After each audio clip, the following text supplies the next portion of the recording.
Assalamualaikum, salam sejahtera. Apa khabar pelajar sekalian? Semoga para pelajar sekalian sihat sejahtera. Pada sesi ini saya akan menyampaikan pengajaran bagi topik SPM Biologi tingkatan 5 daripada bab variasi. Dan dalam bab tersebut, topik pada kali ini adalah punca variasi. Terlebih dahulu saya ingin memperkenalkan diri saya. Saya Dr. Muhammad Nazif Samad, salah seorang pensyarah di Fakulti Sains Kesihatan Universiti Selangor. Okay. Sebelum kita pergi dengan lebih lanjut mengenai tajuk ini, sebelum kita pergi dengan lebih lanjut mempelajari atau menguasai topik punca variasi ini, adalah amat penting pelajar perlu menguasai terlebih dahulu konsep-konsep asas dalam genetik, yang mana telah pun para pelajar pelajari dalam bab-bab terdahulu.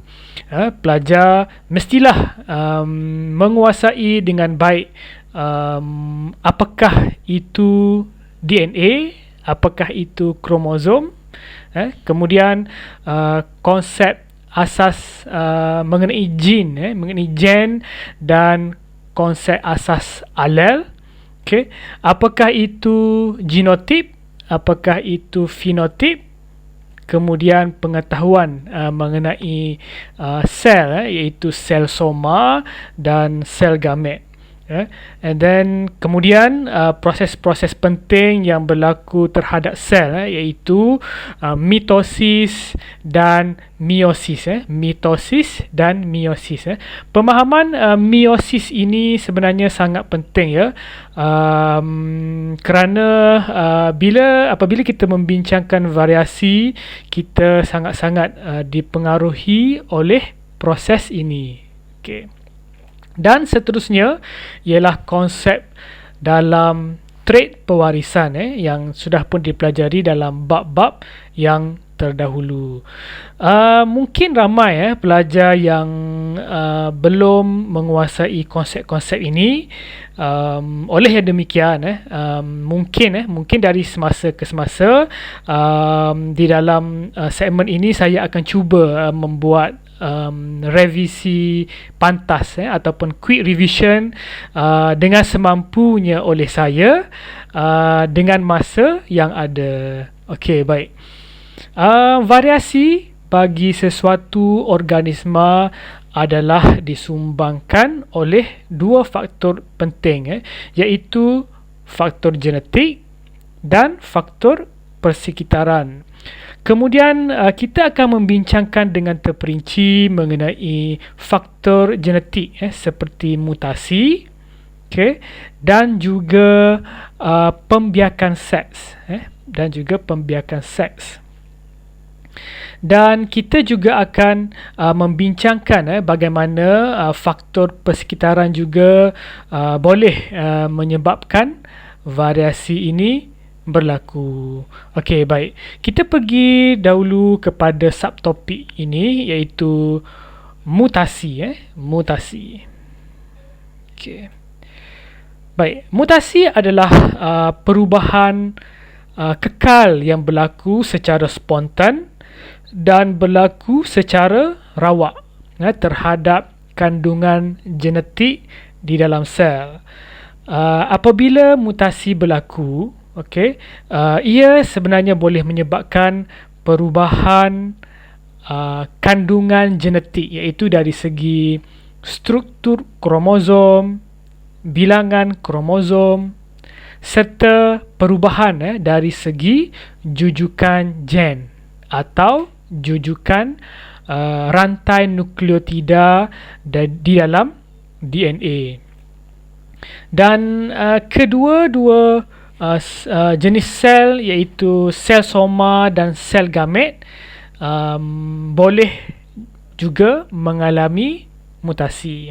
Para pelajar mesti masih ingat apakah yang dimaksudkan dengan sel soma. Sel soma ini adalah sel selain daripada sel ovum dan sel sperma. Contoh sel soma seperti sel darah, sel saraf, sel hati, sel tulang, sel otot dan sebagainya. Maksudnya selain daripada sel ovum dan sel sperma.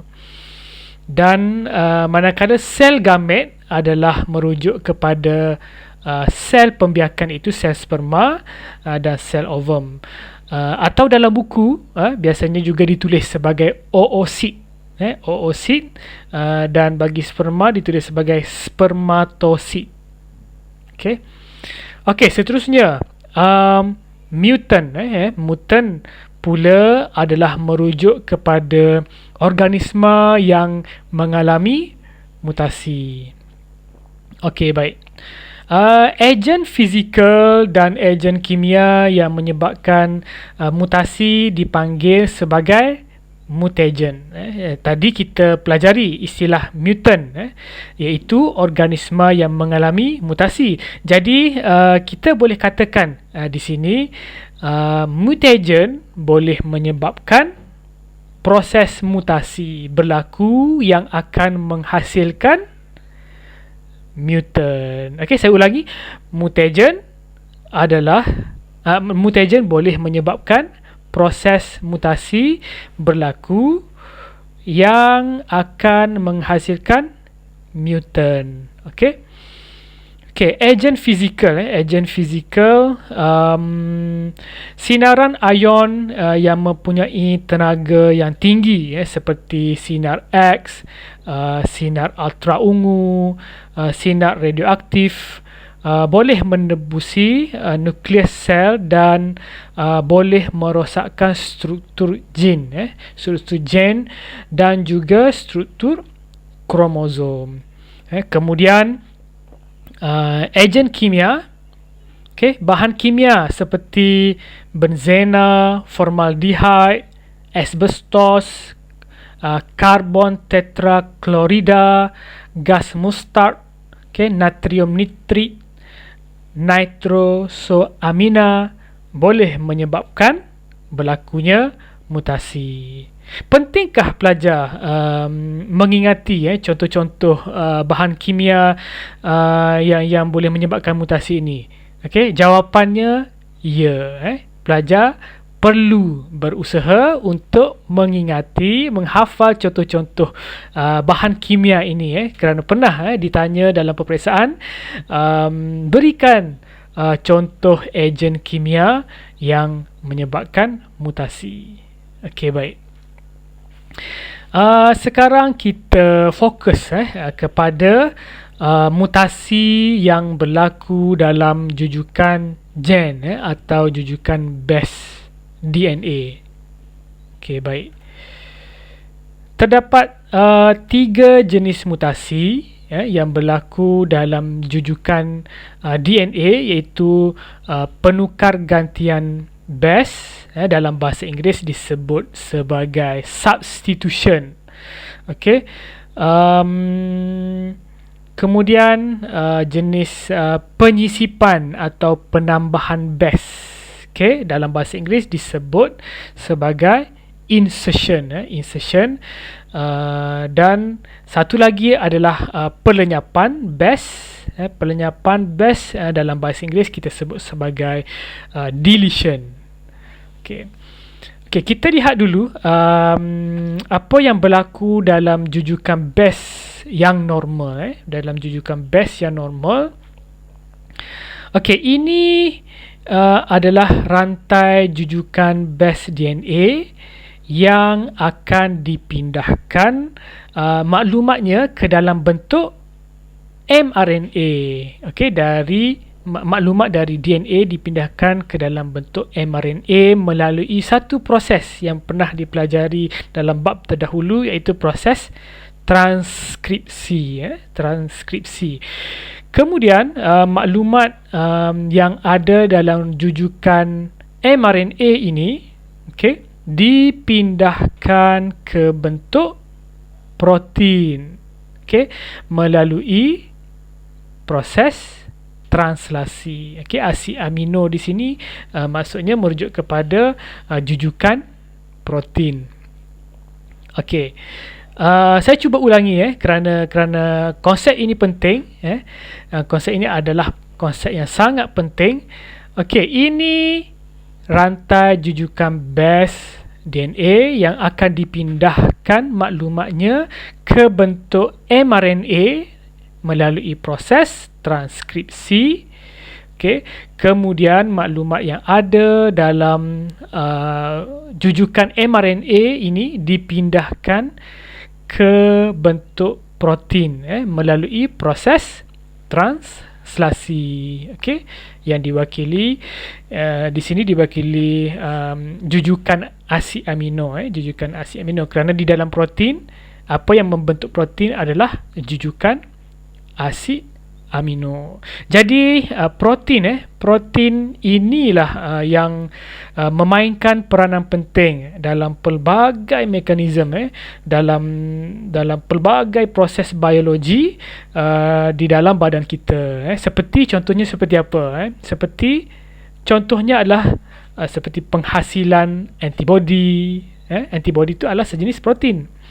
Penghasilan semua jenis enzim, penghasilan melanin yang memberikan warna kulit,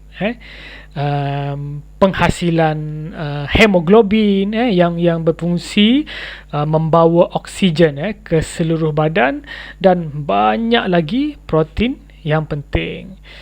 Jadi, apabila berlakunya mutasi terhadap rantai jujukan mRNA, ia juga mungkin akan menyebabkan perubahan pada protein yang memainkan peranan besar dalam sistem biologi tubuh kita. Okey, kita pergi satu persatu. Yang pertama ialah penggantian base. Okey, apa yang diganti di sini?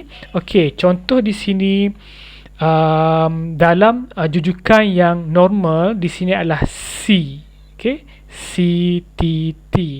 Jadi CTT apabila melalui proses transkripsi, okey, dia akan menjadi GAA.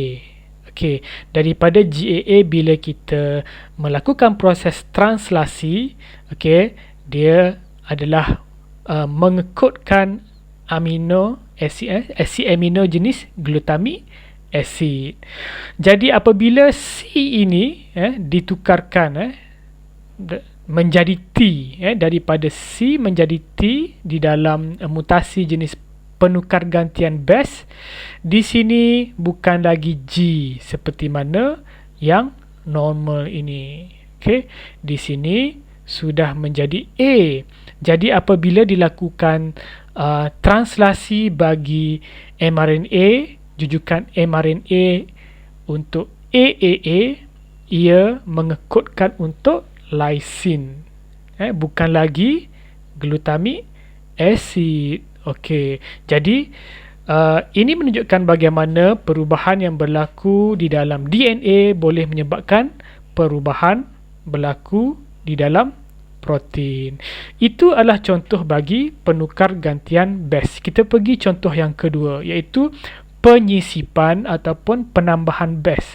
Bermakna satu base yang baru dimasukkan ke dalam jujukan ini. Di dalam rantai ini dimasukkan satu lagi C. Asalnya adalah CTT begini, kemudian dimasukkan T di sebelah ini.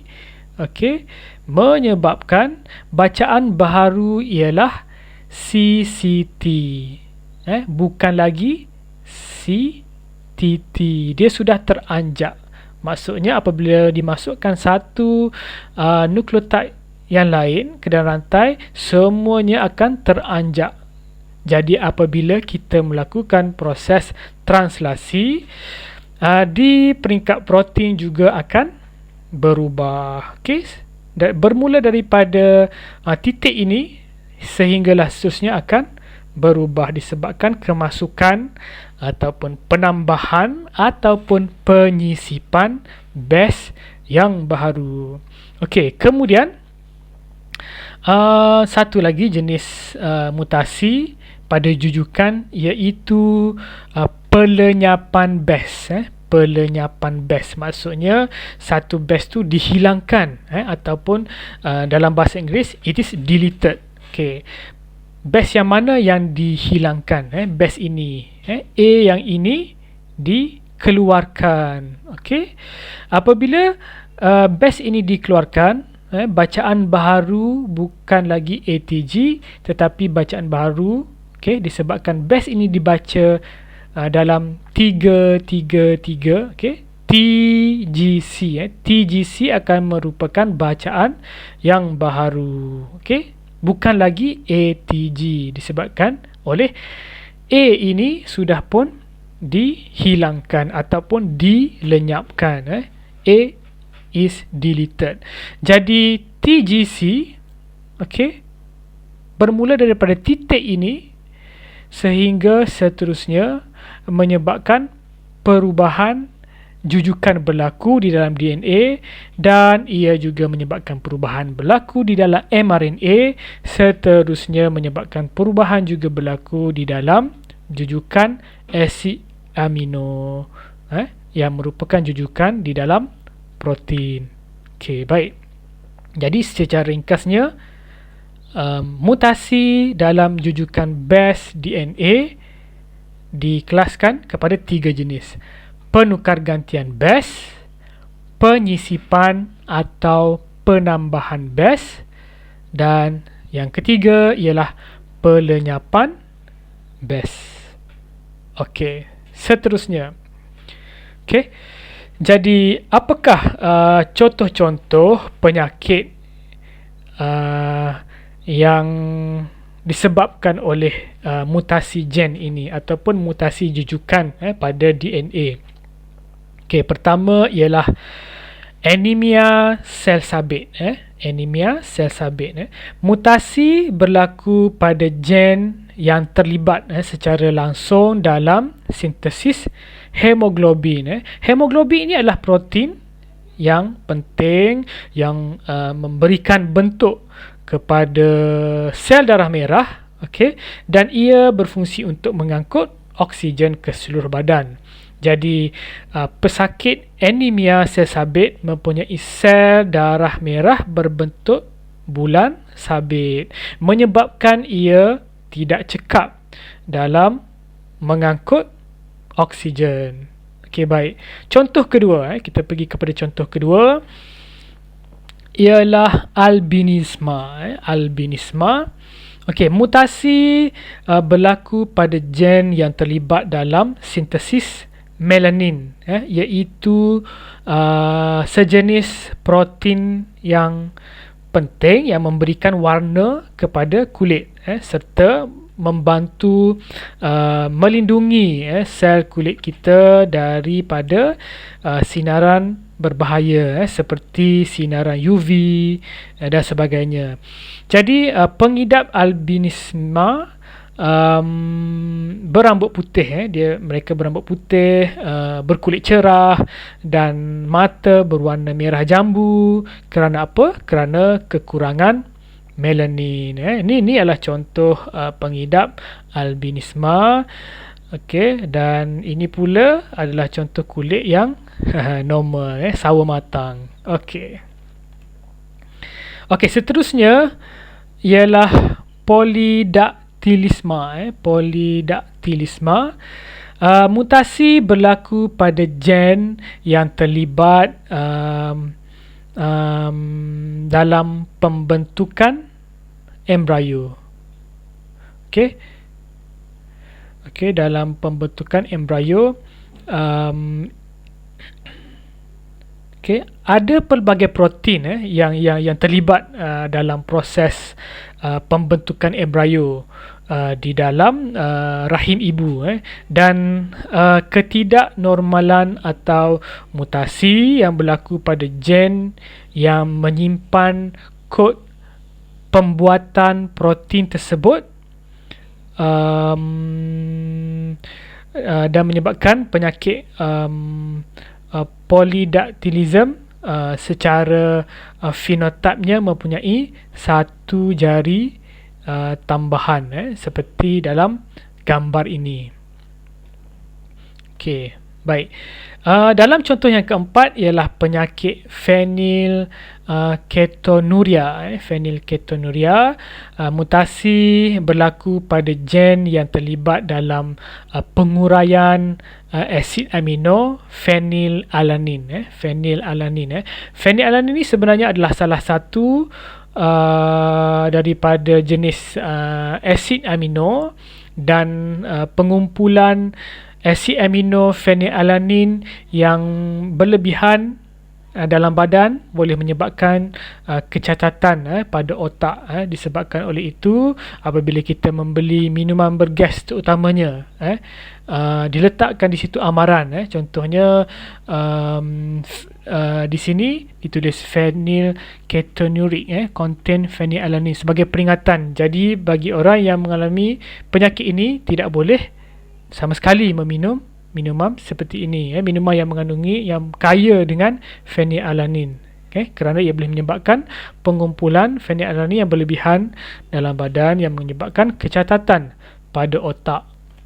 Okey, seterusnya kita telah berbincang mengenai mutasi yang berlaku dalam jujukan rantai DNA atau mutasi gen. Jadi kita beralih pula kepada ketidaknormalan, atau disebut juga abnormality, yang boleh berlaku pada kromosom.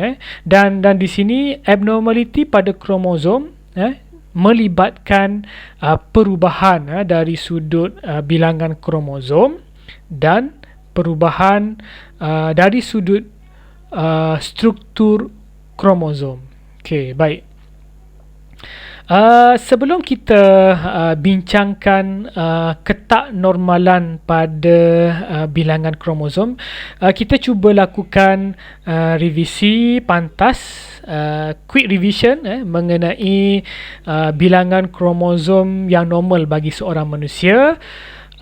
Seperti yang pelajar sekalian telah pelajari, kita manusia mempunyai sebanyak 46 kromosom, dan apabila kita snap ataupun kita ambil gambar kromosom yang ada dalam satu sel kita, kita cuba snap, kita cuba ambil gambar satu sel kita, kemudian kita cuba letakkan ke atas, kita cuba cetakkan ke atas sehelai kertas, kemudian kita gunting gambar setiap kromosom itu cantik-cantik. Kita gunting kemas-kemas cantik-cantik, dan kita susunkan semula mengikut pasangan, mengikut saiz, dan jadi beginilah rupanya apa yang pelajar dapat lihat.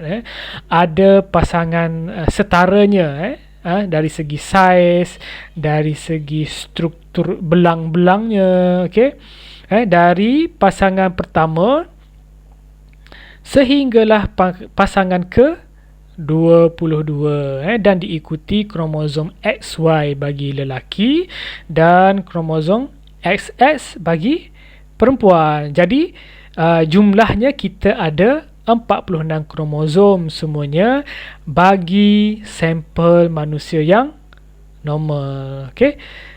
Sesetengah buku rujukan menyebut bilangan 22 pasang tambah XY, ditulis 22 pasang tambah XY, ataupun 22 pasang tambah XX, atau ada juga yang menulis 23 pasang, 23 pasang kerana merujuk kepada gambar ini.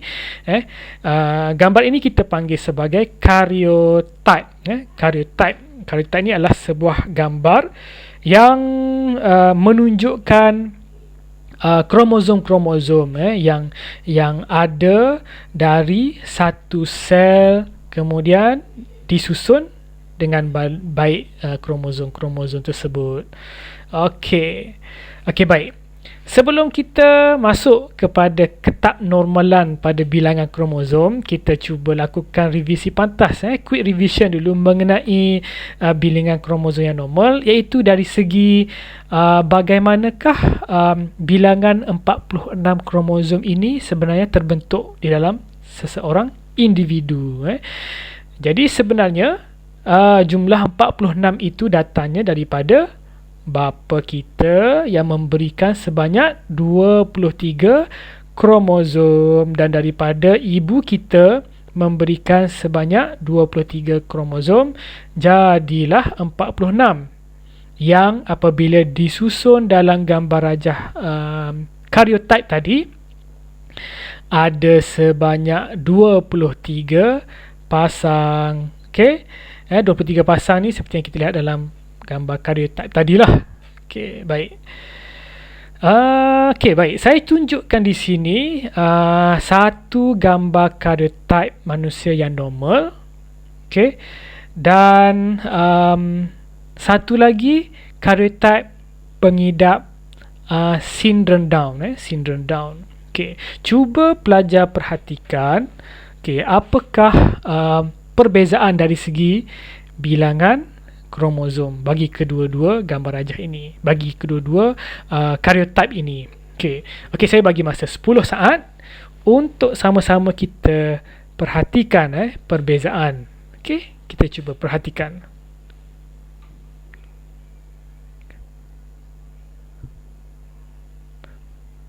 Perhatikan.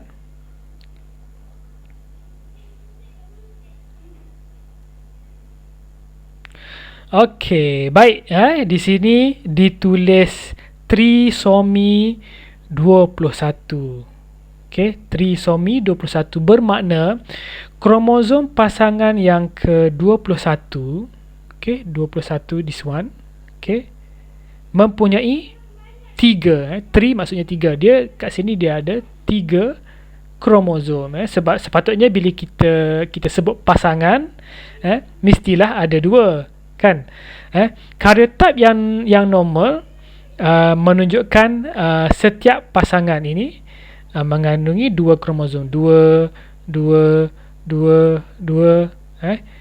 Kenapa 2? Kenapa 2? Kerana salah satunya adalah daripada bapa, salah satu lagi daripada ibu, salah satu daripada bapa, daripada ibu, daripada bapa, daripada ibu. Walau bagaimanapun, bagi karyotype yang ini adalah trisomi. Kita sebut sebagai trisomi, itu 3. Di sini ada 3, bukan 2. Dari mana satu lagi ni? Dari mana ada satu lagi? Adakah ada orang ketiga antara ibu dan bapa? Jeng. Persoalan jeng tadi saya simpan dahulu. Sekejap lagi kita cuba rungkaikan. Menarik. Inilah menariknya biologi. Ada elemen apa kita panggil sebagai elemen penyiasatan. Baik. Kita simpan dulu soalan tadi. Soalan jeng tadi. Kita simpankan sekejap. Kita cuba buat revisi pantas dan tuntas dahulu mengenai meiosis. Meiosis ni topik yang sepatutnya telah pun dipelajari semasa awal-awal tingkatan 4. Awal-awal tingkatan 4 dulu. Tapi mungkinlah sudah lupa sebab sudah terlalu lama. Baik, secara ringkasnya meiosis berfungsi menjadikan bilangan kromosom dalam sel gamet. Sel gamet itu apa pula? Sel gamet itu merujuk kepada sel sperma ataupun sel ovum. Meiosis berfungsi menjadikan bilangan kromosom dalam sel gamet menjadi separuh. Bilangan kromosom menjadi separuh. Contohnya bagi manusia ini, disebut manusia, bilangan penuhnya yang asalnya adalah 46 kromosom. Setelah melalui proses meiosis, ia akan menjadikan bilangan kromosom sebanyak 23. Okey, bagaimana pula dengan sel gamet untuk ayam? Okey, dari 78 menjadi 39. Pokok jagung dari 20 menjadi 10. Okey, baik. Jadi, secara mudahnya, ahli biologi menggunakan 2N dan 1N ataupun N N dengan 1N tu maksudnya nilai yang sama lah. 1N dengan N tu maksudnya nilai yang sama. Okey, jadi 2N dan N adalah untuk menggambarkan perubahan bilangan kromosom yang berlaku. N bagi manusia berapa? Cuba teka N bagi manusia. Okey. Cuba teka, saya bagi 5 saat. Okey, N bagi organisma manusia ialah 23, kerana 2 darab 23 ialah 46. Okey, baik. Secara revisi pantasnya, kita buat quick revision. Perubahan bilangan separuh itu berlaku semasa meiosis 1. Okey. Kemudian dalam meiosis 2 bilangannya kekal daripada N menjadi N. Okey. Oleh itu sperma yang matang daripada bapa adalah mempunyai kromosom sebanyak N ataupun 23, sperma yang matang. Dan sperma yang matang ini mensenyawakan ovum yang matang daripada ibu yang juga mempunyai kromosom sebanyak N ataupun 23, untuk menjadikan jumlah kromosom dalam zigot adalah 46, iaitu nombor kromosom yang normal bagi seorang manusia, seperti yang pelajari dalam bab pembiakan dahulu. Okey, zigot akan berkembang menjadi embrio, embrio akan menjadi fetus menjadi bayi, dan semasa perkembangan tersebut, sel yang ada dalam zigot melalui proses mitosis, bukan meiosis dah masa tu. Okey, proses mitosis bagi mengekalkan jumlah kromosom dalam sel soma yang ada sebanyak 46 setiap satu. Okey, jadi ini adalah gambar rajah meiosis yang berlaku secara normal. Baik, sekarang kita cuba bincangkan pula apakah sebenarnya berlaku dalam proses meiosis yang tak normal. Okey, situasi kita panggil sebagai tak disjungsi berlaku dalam proses meiosis ini, di mana kromosom homolog gagal berpisah dengan sekata, dipindahkan ke dalam dua sel baharu yang terbentuk. Jadi bilakah perkara ini berlaku? Kegagalan kromosom homolog berpisah ini boleh berlaku semasa meiosis 1, meiosis 1.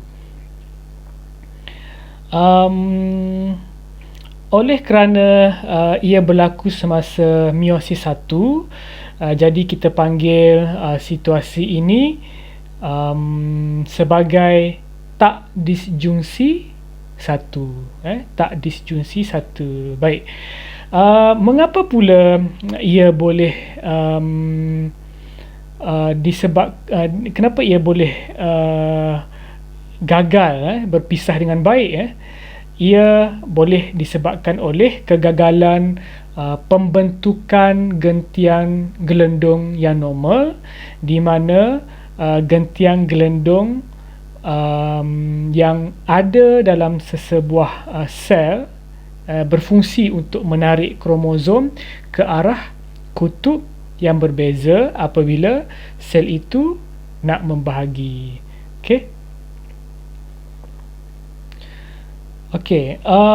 Tak disjungsi 2 pula berlaku semasa meiosis 2. Apakah masalah yang berlaku? Kromatik kembar, atau dalam bahasa Inggeris kita sebut sebagai sister kromatik, gagal berpisah, menyebabkan bilangan kromosom tidak sekata dipindahkan ke dalam 2 sel yang terbentuk. Jadi tak disjungsi 1 dan tak disjungsi 2 telah menyebabkan kromosom tidak berjaya diagihkan dengan sekata, sehingga menyebabkan wujudnya sel yang tiada kromosom, kosong. Contohnya this one, yang ini dan yang ini. Dan juga menyebabkan wujudnya sel yang mempunyai lebihan kromosom. Contohnya seperti yang ini, yang ini, yang ini, 3 ini, 1, 2, 3, dan juga yang ini. Oleh yang demikian, apabila gamet tersebut disenyawakan, maka terhasillah sel zigot yang tak normal, sehingga menyebabkan penyakit genetik yang kita bincangkan tadi, seperti Down syndrome, iaitu disebabkan oleh trisomi 21. Jadi soalan yang saya tanya tadi, yang mengenai jeng tadi, sudah pun terjawab. Baik. Sekarang kita bincangkan pula natijah atau kesannya apabila masalah tak disjungsi berlaku. Bukan hanya ia menyebabkan Down syndrome, tetapi ada pelbagai penyakit genetik lagi yang boleh berlaku apabila situasi tak disjungsi tadi berlaku. Baik. Jadual yang berwarna biru ini menunjukkan penyakit-penyakit genetik yang terhasil apabila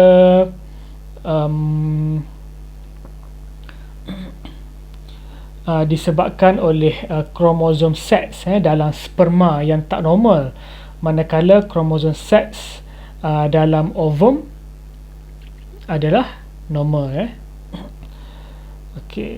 Pertama kita lihat yang pertama, yang ini, sel sperma tidak mengandungi sebarang kromosom seks, iaitu kosong, dan kemudian bersenyawa dengan ovum yang membawa kromosom X. Kemudian ia akan menghasilkan zigot X kosong, X kosong. Secara luaran atau secara fenotip, situasi ini adalah dikenali sebagai perempuan yang mempunyai sindrom Turner. Baik, saya ambil satu lagi contoh daripada jadual berwarna biru. Sperma yang mempunyai kromosom seks X dan Y, X dan Y.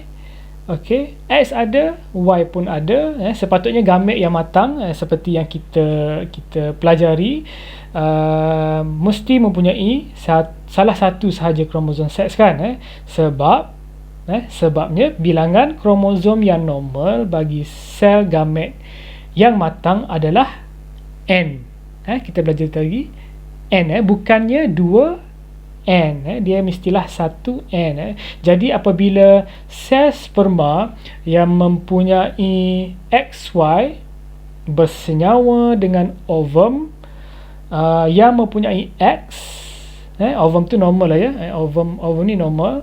Okey, ia menghasilkan fenotip, iaitu lelaki yang mengalami sindrom Klinefelter. Okey, dan jadual di bawah, jadual yang berwarna merah jambu ini menunjukkan penyakit-penyakit genetik yang terhasil disebabkan oleh kromosom seks dalam ovum, dalam ovum yang tidak normal, manakala kromosom seks dalam sperma adalah normal. Okey, baik.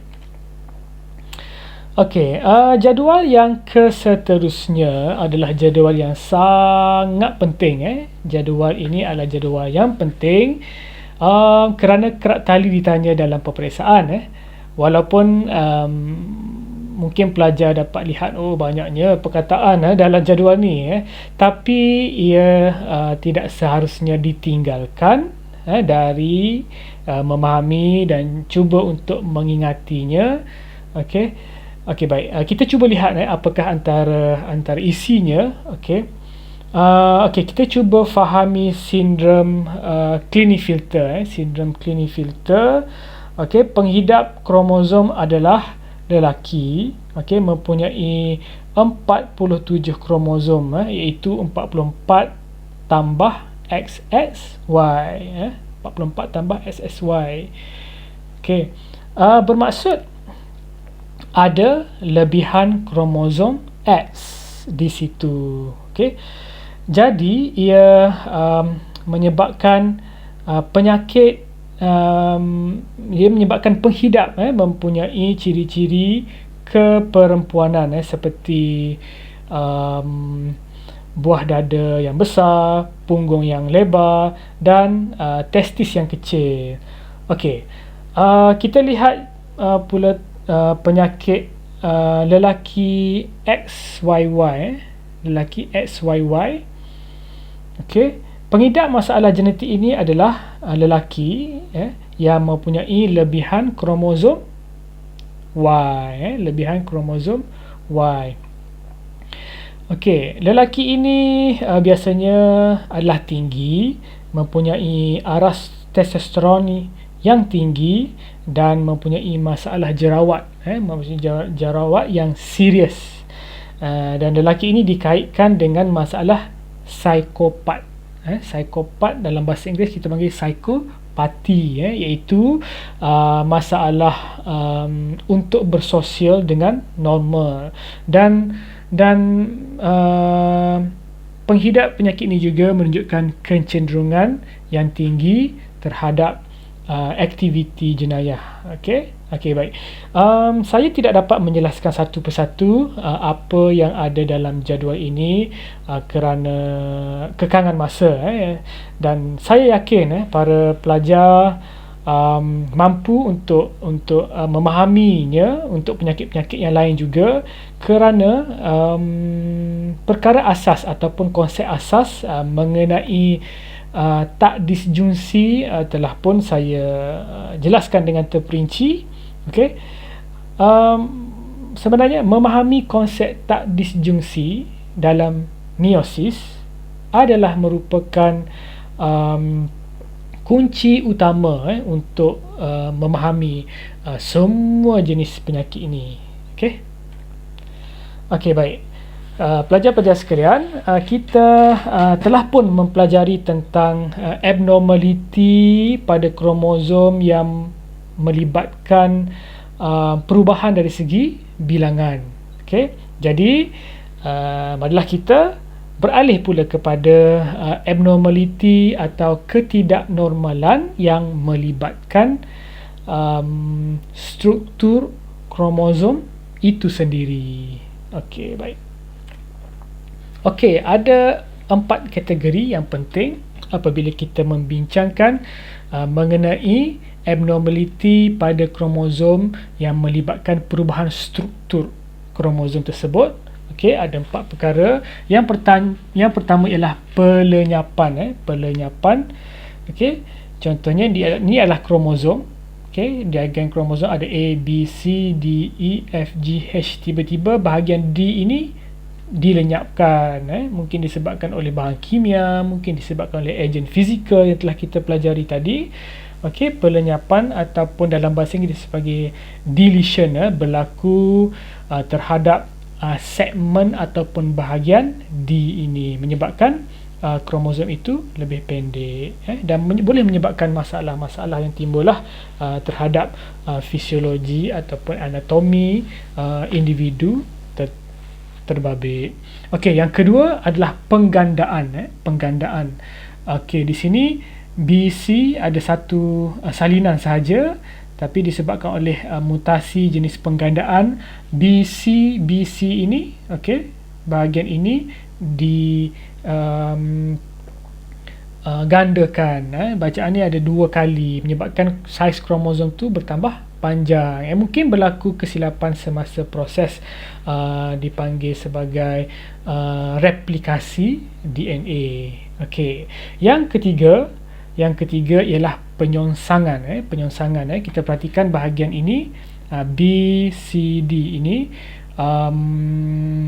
bahagian BCD ni dia terputus daripada kromosom. Apabila dia terputus, kedudukannya adalah menyongsang, okey, ataupun terbalik, kemudian dia masuk semula ke dalam kromosom tersebut, menyebabkan bacaan yang baru adalah ADCB, bukan lagi ABCD tadi, disebabkan oleh terputus daripada kromosom tersebut, terbalik, kemudian dia masuk balik ke bahagian kromosom tersebut.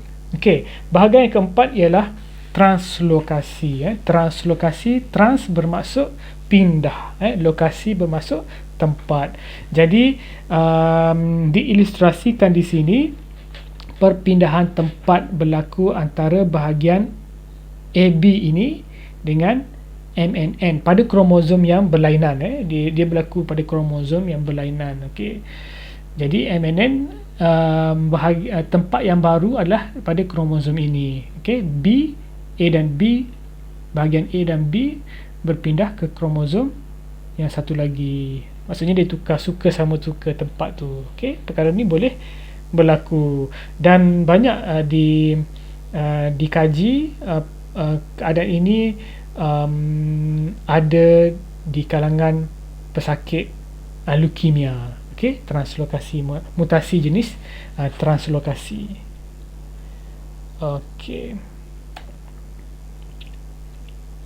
Okey, baik para pelajar sekalian, kita sudah pun mempelajari dengan panjang lebar mengenai bagaimana mutasi ataupun perubahan dalam pada kandungan genetik boleh menyumbangkan kepada variasi terhadap seseorang individu.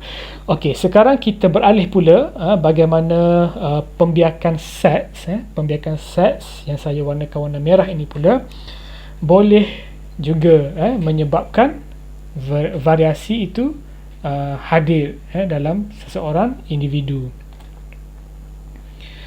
Okey, pembiakan seks juga boleh menyumbang kepada variasi antara individu. Bagaimana pembiakan seks menyebabkan variasi? Kerana pembiakan jenis ini melibatkan percantuman kandungan genetik daripada dua pihak yang berbeza, itu melalui persendawaan sperma dan ovum. Okey, penggabungan semula bahan genetik berlaku dalam pembiakan seks. Okey, saya warnakan dengan warna biru di sini untuk menekankan kenapa pembiakan seks adalah berkait rapat dengan variasi. Okey, baik. Okey, penggabungan semula genetik boleh berlaku melalui pindah silang. Pindah silang, dan juga boleh berlaku melalui penyusunan kromosom secara rawak. Apakah itu pindah silang? Apakah itu susunan kromosom secara rawak, maaf. Okey. Okey, mungkin agak mencabar untuk memahami perkara ini. Okey. Baik. Okey, saya cuba tunjukkan di sini, ada seorang bapa dan ada seorang ibu. Okey. Bapa seperti yang sedia maklum mempunyai kebolehan menghasilkan sperma. Okey. Saya buat warna-warni di sini. Sperma dari bapa bukan kerana warna-warni begitu, tetapi saya ingin menjelaskan sperma dari bapa mempunyai variasi dari segi kandungan genetiknya. Ya, memang sumbernya adalah sama daripada orang yang sama. Okey. Iaitu daripada bapa, tetapi genetik yang wujud dalam satu sperma kepada sperma yang lain adalah tidak sama, iaitu mereka cukup bervariasi, dan sperma ini juga dihasilkan dalam kuantiti yang banyak, bukan beratus-ratus tapi berjuta-juta. Dan si ibu pula pada satu-satu masa menghasilkan satu ovum yang juga turut mempunyai variasi apabila kita bandingkan dengan ovum yang dihasilkan pada masa-masa akan datang ataupun pada masa-masa yang lepas, pada masa-masa sebelumnya. Okey, kemudian ibu dan bapa ini mendapat dua cahaya mata yang comel. Okey, bernama Firdaus. Anak pertama lahir mungkin pada tahun pertama pernikahan mereka, dan Azman, anak kedua mereka mungkin lahir tahun selepas itu. Okey. Walaupun kedua-duanya adalah comel, persamaan mereka adalah comel, namun mereka ada variasinya. Contohnya, sebagai contoh, Firdaus kerinting rambutnya, dan Azman pula tidak mempunyai lesung pipit seperti abangnya Firdaus. Okey, baik. Tadi saya ada bercerita tentang sperma bapa mereka yang bervariasi. Tadi kan saya tak warna-warni kan, saya analogikan atau saya umpamakan variasi sperma tadi dalam bentuk warna-warni, yang ni, this one, yang ini. Okey, saya cuba ambil dua sperma yang bervariasi ini, melihat dari segi kandungan genetik. Ia adalah samalah kandungan genetik sama.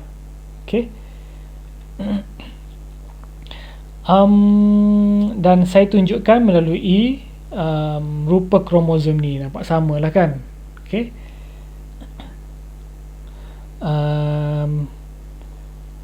Mereka adalah sama kerana kedua-dua sperma ini adalah dari individu yang sama, iaitu si bapa tadi. Namun sperma ini ada variasinya kerana berlakunya proses yang dipanggil sebagai pindah silang dalam meiosis, yang berlaku terhadap sperma itu sendiri. Berlaku di mana? Berlaku di dalam testis si bapa. Kandungannya sama, tapi disebabkan oleh pindah silang menyebabkan variasi itu wujud antara satu sperma dengan satu sperma yang lain. Kemudian pindah silang yang berlaku kepada sperma ini ditambah dengan pengaturan bebas kromosom dan pengasingan kromosom ke dalam gamet. menyebabkan anak-anak yang dilahirkan dari pasangan ibu bapa ini juga mempunyai variasi. Maksudnya Firdaus dengan Azman ni dia tak sama walaupun anak daripada ibu bapa yang sama. Okey, baik. Pengaturan bebas kromosom dan pengasingan kromosom ke dalam gamet ni kita belum bincangkan lagi secara terperinci. Okey, kita akan bincangkan sekejap lagi.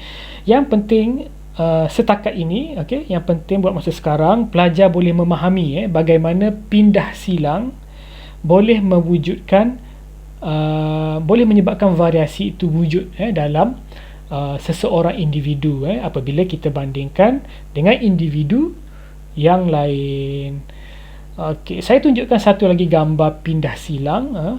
Pindah silang ni berlaku dengan cukup kompleks sebenarnya. Okey, apabila dua kromosom homolog berpasangan semasa profasa 1 dalam meiosis, okay, pindah silang berlaku pada titik persilangan yang dipanggil sebagai kiasma. Dipanggil sebagai kiasma antara kromatik tak seiras, atau dalam bahasa Inggerisnya dipanggil sebagai non-sister chromatic.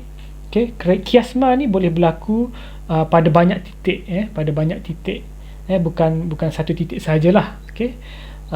Okay, sekali lagi saya jelaskan mengenai kiasma ni. Apa itu kiasma? Kiasma ialah tempat berlakunya persilangan.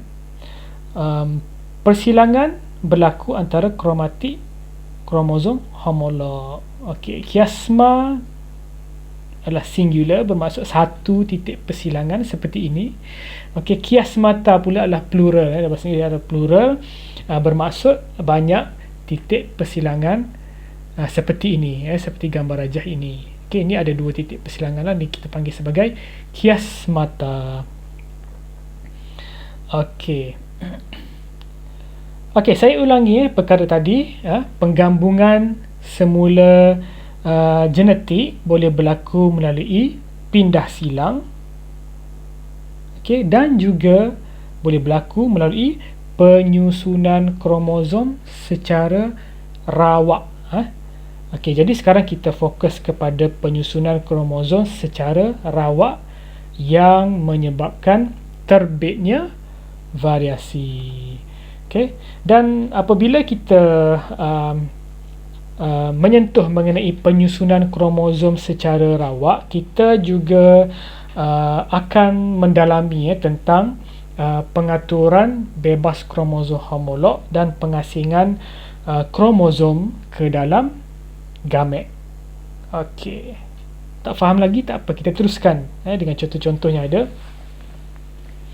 Okey, untuk memahami konsep ini, para pelajar mesti, saya ulangi, para pelajar mesti mengamati gambar rajah ini dengan pemerhatian yang mendalam. Ia menjelaskan, gambar rajah ini menjelaskan bagaimana penyusunan kromosom yang berlaku semasa proses meiosis boleh menyebabkan sel-sel yang terbentuk adalah mempunyai variasi. Okey, bagaimanakah perkara ini berlaku? Okey,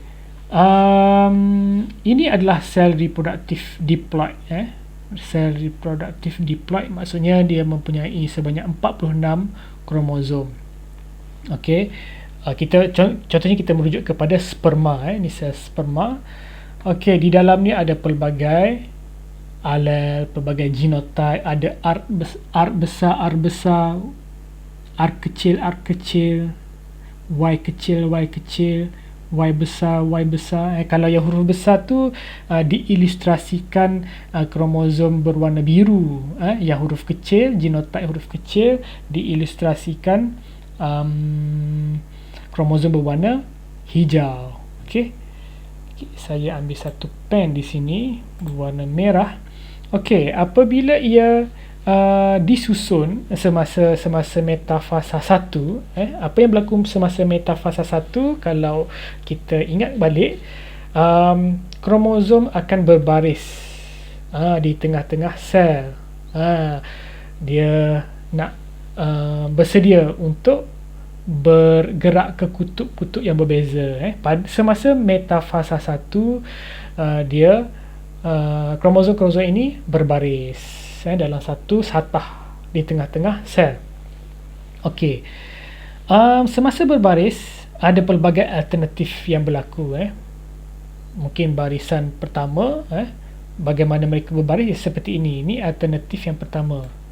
Okey, saya lukiskan satu jalur kat sini. Okey, saya lukiskan satu satah kat sini. Satu satah. Okey, sekarang susunan antara sel ini, sel ini dan sel ini susunannya tidak sama. Contohnya di sini R besar, di sini Y besar. Okey, kedua-dua berwarna biru. Di sebelah sini kedua-duanya berwarna hijau. Jadi susunan alternatif yang kedua, R besar yang berwarna biru disusun bersebelahan dengan Y kecil, kromosom yang berwarna hijau. Jadi susunan antara dua sel ini kita nampak perbezaannya. Susunan ini boleh menyebabkan terbitnya variasi nanti. Okey. Kemudian semasa metafasa kedua dalam proses meiosis ini,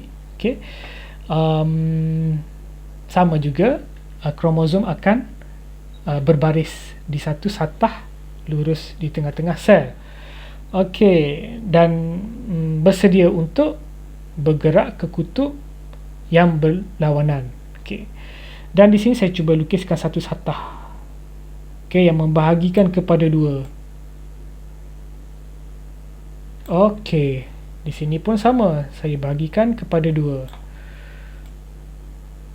Okey, sebelah kiri dan sebelah kanan. So, apabila kromosom ini bergerak, berpisah ke sebelah kiri dan sebelah kanan, ke kutub yang berbeza, okey, kromosom akan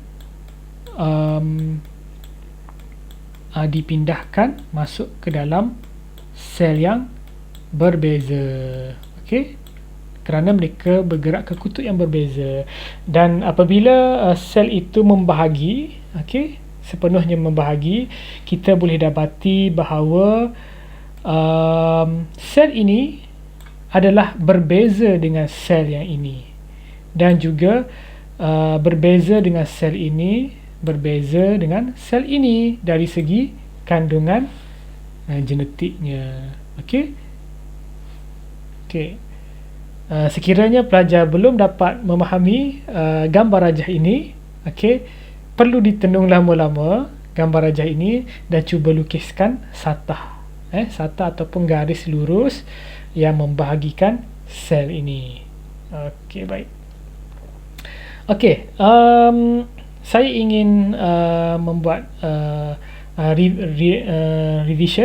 quick revision, mengenai bagaimana genotype yang berbeza ataupun mungkin genotype yang sama daripada ibu dan bapa boleh mewariskan genotype yang tertentu dengan nisbah yang tertentu bagi anak-anaknya.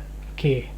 Contoh yang pertama, genotype bapa adalah A besar, manakala genotype ibu ialah A kecil.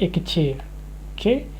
Kemudian alel ini akan secara rawak bergabung. Bagaimana pergabungan itu berlaku? Jadi ia akan menghasilkan semua anaknya adalah A besar, A kecil, semua sekali. Dan kita boleh terjemahkan juga perkara ini dalam segi 4 panet. Kita ada bapa A besar, kita ada ibu A kecil, dan kita akan cuba gabungkan dan dia menghasilkan semua genotip adalah A besar, A kecil. Setiap anak mempunyai genotip A besar, A kecil. Okey, itu kes bagi bapa A besar, ibu A kecil. Okey, baik. Kita cuba lihat. Sekiranya bapa adalah A besar, ibunya adalah A besar A kecil. Okey, kita lihat bagaimana kombinasinya dan boleh juga ditulis dalam segi 4 panet.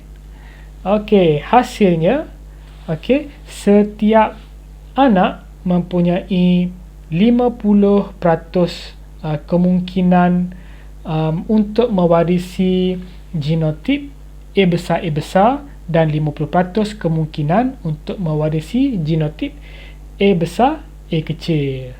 Okey, seterusnya bapa A kecil, ibu A besar A kecil, bagaimana? Apakah hasilnya?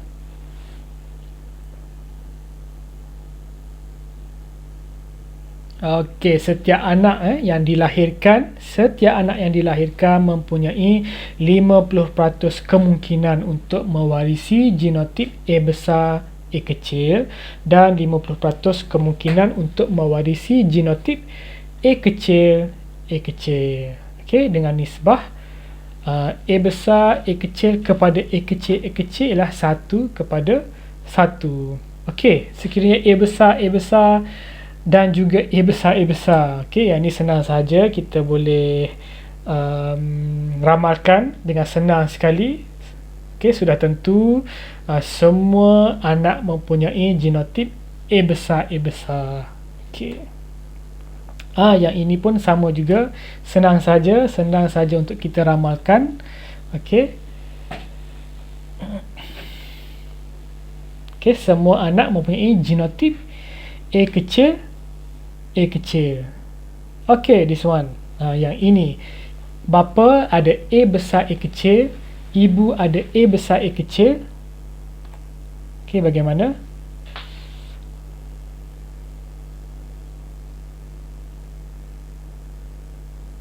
Okey, setiap anak mempunyai 25% kemungkinan untuk mewarisi genotip A besar.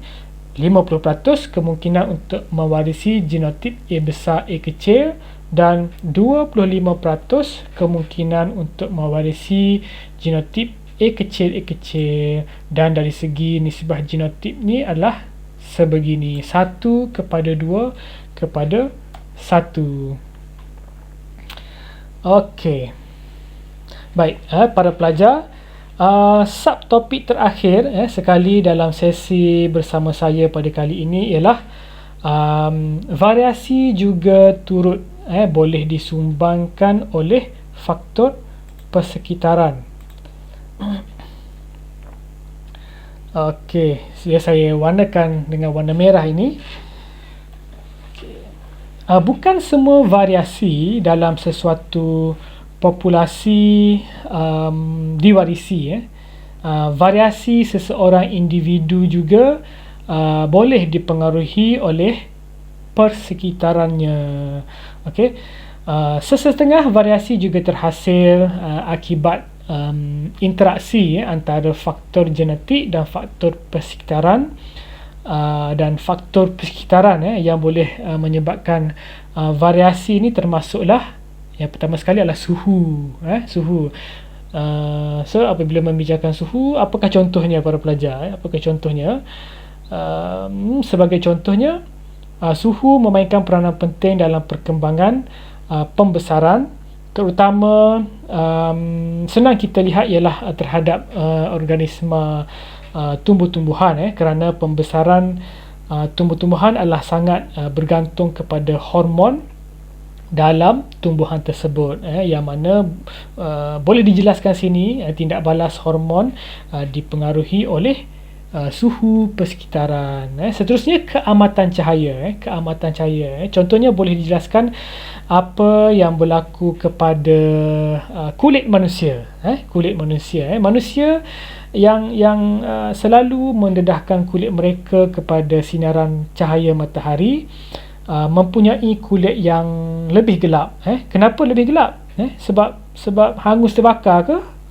Bukan sebab hangus terbakar. Tetapi kulit kita akan menghasilkan pigmen melanin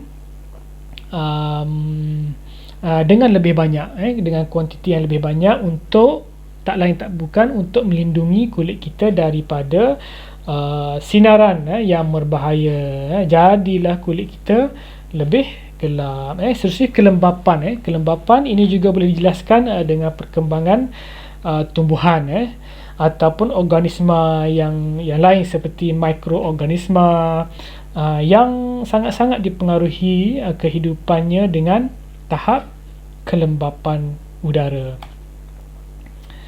Okey, dari segi nutrisi, bagaimana pula contoh nutrisi? Okey, manusia yang mendapat nutrisi yang cukup, ditambah mungkin suka melakukan aktiviti yang menyihatkan seperti bersenam di gym ataupun melakukan senaman seperti tabata, akan menyebabkan tubuh seseorang itu lebih sasa, kerana berlakunya pertambahan jisim otot. Okey, selain itu ialah pH tanah, kesuburan tanah yang amat mempengaruhi perkembangan terutamanya tumbuh-tumbuhan lah. Sebagai contoh, bunga hydrangea boleh berubah mengikut warna pH tanah. Bunga hydrangea boleh berubah mengikut pH tanah. Apa yang menariknya dengan bunga hydrangea ini, warna kelopak bunga boleh berubah mengikut pH tanah di mana ia ditanam. Jadi apabila mengetahui keunikan ini, penanam bunga jenis ini akan menghasilkan tanah yang mempunyai pelbagai pH bagi memastikan hasil bunga yang tumbuh di kebunnya adalah menarik kerana kepelbagaian warnanya. Okey, baiklah para pelajar sekalian, sudah tiba di hujung sesi bersama saya pada kali ini. Saya dan seluruh warga Fakulti Sains Kesihatan Universiti Selangor ataupun UNISEL mendoakan agar semua pelajar akan dapat menjawab peperiksaan SPM akan datang dengan baik bagi semua mata pelajaran yang diambil, terutamanya bagi kertas biologi. Okey, sehingga berjumpa lagi dalam sesi pengajaran yang lain. Assalamualaikum dan salam sejahtera.